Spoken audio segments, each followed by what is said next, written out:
You are viewing this video for one or few of these reasons. You had been elected as an officer, you've always felt that you're a leader, you want to grow more as a leader, or you simply have nothing else to do. Well, since you're here, we better make good use of your time. We have different thoughts on being a leader, and all of us, whether we like it or not, whether we are conscious of it or not, handle leadership roles every day. As a mother, I lead the home in the way that works for my family. As a teacher, I lead a class or any group of teachers for a specific task. As a Toastmaster, I handle various roles and responsibilities. And most of all, I lead myself. I get to decide my personal goals, whether I want a healthier lifestyle, the kind of people I hang out with, etc. In a grand scale, we see leaders who make an impact not only to the persons closest to them, but to the nation and the world. In a smaller scale, we handle small groups in class, in the school, in our cluster or barangay. Even among our group of friends, there's always someone who is bound to take the lead and manage. As officers of a student organization, you are leaders because you chose to serve and the student body confirmed your capacity by electing you to office. There are 8 leadership styles that I've taken from Toastmasters Pathways, Understanding Your Leadership Style. As a brief background, Toastmasters is an international club that aims to help its members improve as a leader and as a communicator. Locally, we have Bohol Toastmasters, which was founded in 2014. And I'm glad to say that since then, I've been an active member and officer.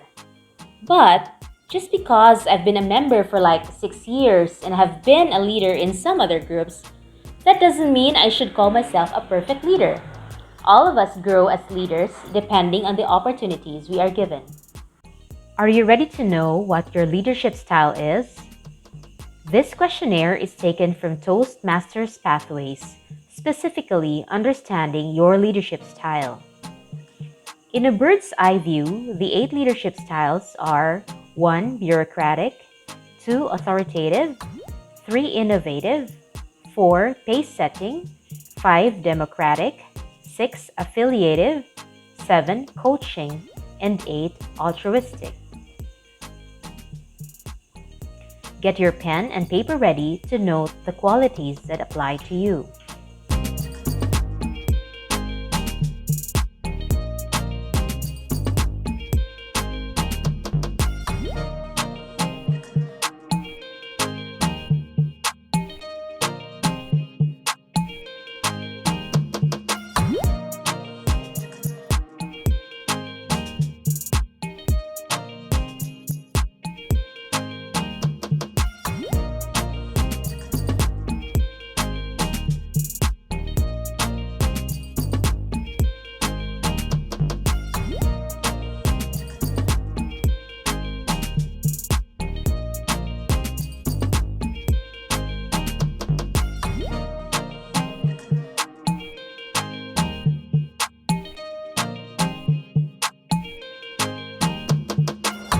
Are you the type who wants rules to be followed? Do you expect obedience from your members? Are you particular that every detail should be followed to ensure success? Chances are you are a bureaucratic leader. This leader stringently or strictly establishes and enforces rules. The leader's decisions are absolute. This leader motivates by discipline and demands immediate compliance. This leader engages in top-down interactions. Because this type of leader tends to be strict about rules, this may not be effective when trying to lead highly skilled individuals as they often become resentful of micromanagement. Micromanagement means excessive control or attention to detail. But this style is most effective when a decision has to be made in a short amount of time. Have you tried handling a team where you felt you had more knowledge and experience than your members? In this scenario, you probably remember providing long-term end goals and providing direction for your team. Chances are you may be an authoritative leader. This leader provides long-term direction and focuses on end goals. This leader often has more experience and knowledge than those she or he leads. This leader motivates by inspiring enthusiasm for the mission. This leader gives clear direction and sets standards. This style, however, is less effective when explicit guidance is required. Explicit or clear guidance is required.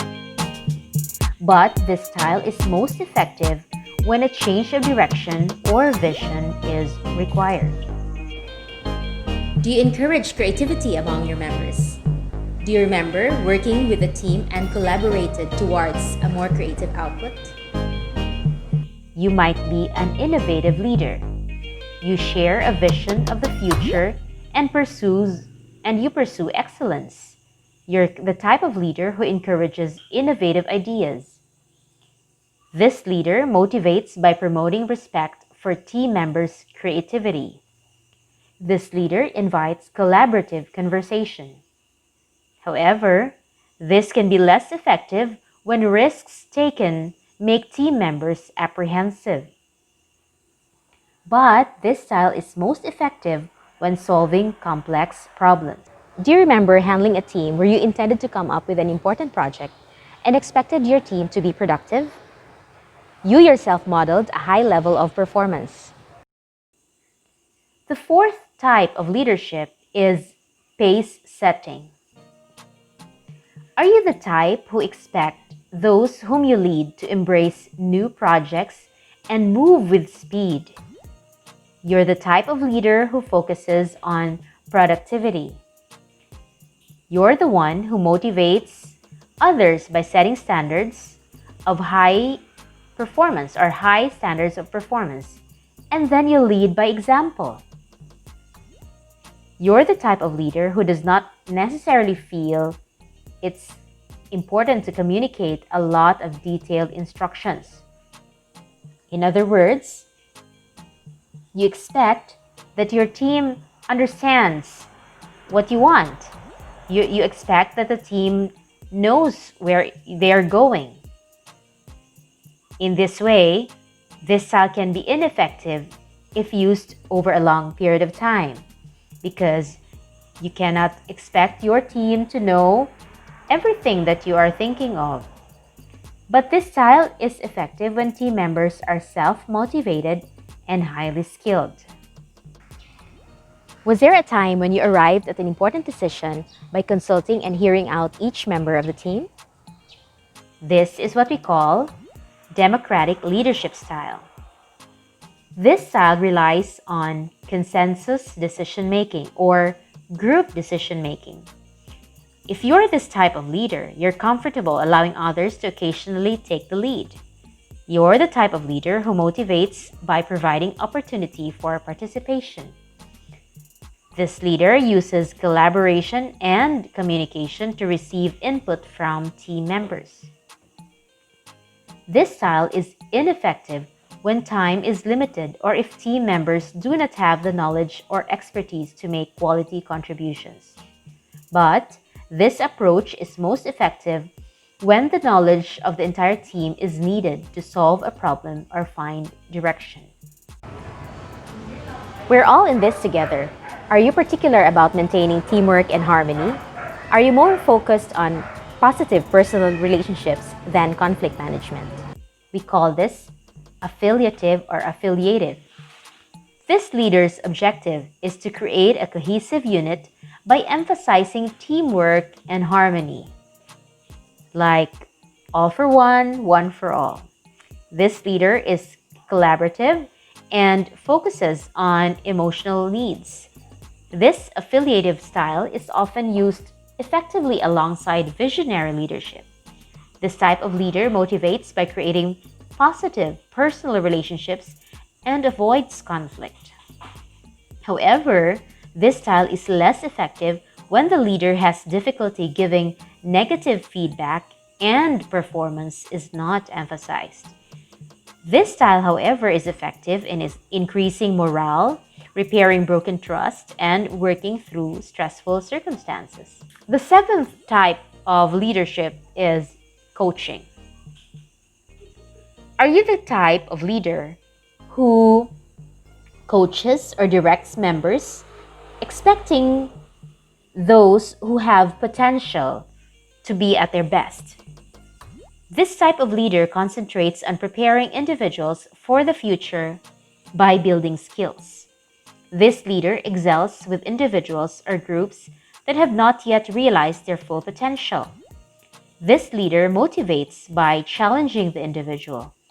This leader communicates with positive statements to foster a high level of personal gratification. However, this is less effective when those being coached are adverse to change or they don't want change. But it is effective in a one-on-one setting when the person being coached is receptive to the close working relationship of this leadership style.